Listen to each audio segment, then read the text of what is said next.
अंततः भीष्म को पता चल गया कि उनका समय आ गया है।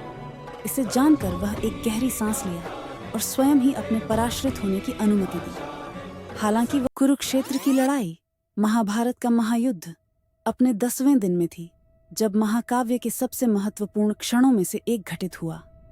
भीष्म का पतन। कुरुवंश के महान पितृपुरुष का।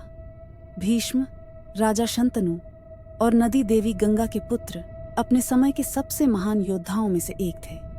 उन्होंने एक भयानक प्रतिज्ञा ली थी, ब्रह्मचर्य और हस्तिनापुर के सिंहासन के प्रति वफादारी की, जिसने उन्हें बलिदान और कर्तव्य के अमर प्रतीक के रूप में स्थापित किया।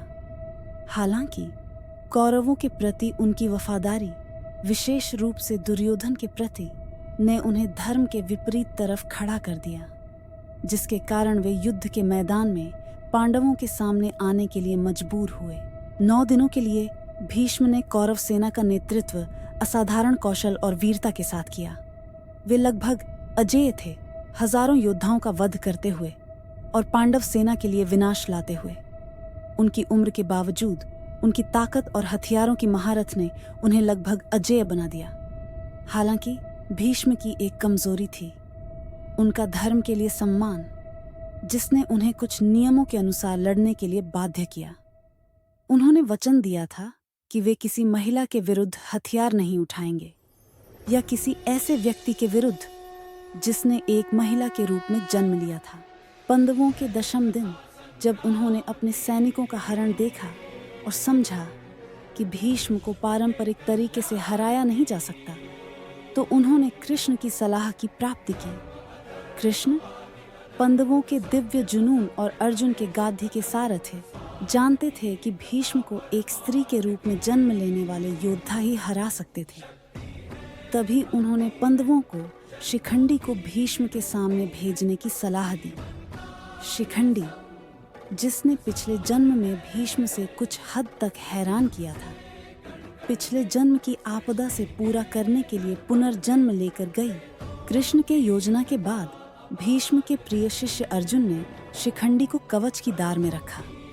सुबह लड़ाई शुरू होते ही शिखंडी पांडवों की सेना के पहले में बैकिंग करते थे, जबकि अर्जुन पीछे से चल रहे थे, लड़ाई के लिए तैयार। भीष्म ने शिखंडी को आती हुई देखा, लेकिन अपने शब्द के मुताबिक महिलाओं के खिलाफ लड़ने से इनकार करता रहा। मैं क्योंकि वह शिखंडी को अम्बा के जन्म को पहचाना था, एक जन्म सिद्ध महिला, और उसे सम्मान में हथियार नीचे ले आए। इसका लाभ उठाते हुए अर्जुन शिखंडी के पीछे खड़े होकर भीष्म पर एक घमासान हमला किया। अर्जुन के बाण वीर योद्धा पर बरस पड़े, उनके कवच और शरीर को छेदते हुए। अनेक बाणों से घायल होने के बावजूद भीष्म विचलित नहीं हुए। उनका भव्य रूप युद्ध भूमि पर तन कर खड़ा रहा, भले ही उनके शरीर में अनेक बाण चुभे हुए थे। अर्जुन अपने योद्धा कर्तव्य और अपने प्रेम व सम्मान के कारण द्विधा में थे। उन्होंने प्रत्येक बाण से निशाना लगाते हुए अभी भी आगे बढ़े। अंततः भीष्म को पता चल गया कि उनका समय आ गया है। इसे जानकर वह एक गहरी सांस लिया और स्वयं ही अपने पराश्रित होने की अनुमति दी। हालांकि वह जमीन पर नहीं गिरे। अर्जुन के तीर उनके शरीर में पिरो दिए गए थे, जिनसे बना एक तीरों का नीचा बन गया, जो भीष्म को पृथ्वी से ऊंचाई पर बढ़ा रहा था। भीष्म शहीद हो चुके थे, लेकिन अभी भी सजग ये कठिन तीरों के नीचे पड़े। उनका शरीर खून से भीग गया था, लेकिन उनका मस्तिष्क शांत और आंकलित था। उनका मन शांति से गुजर रहा था। अपने अंतिम क्षणों में भी भीष्म ने अपने भाग्य पर नियंत्रण रखा। उनके पिता शांतनु द्वारा दी गई इच्छा मृत्यु के क्षण को चुनने की क्षमता का यह वरदान उनके पास था।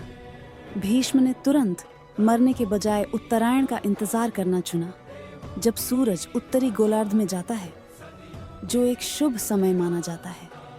अपने भाग्य को लेकर भीष्म की यह इच्छा थी कि उनकी मृत्यु अनुकूल परिस्थितियों में हो, ताकि उनकी आत्मा की यात्रा मोक्ष प्राप्ति की ओर आसानी से हो सके।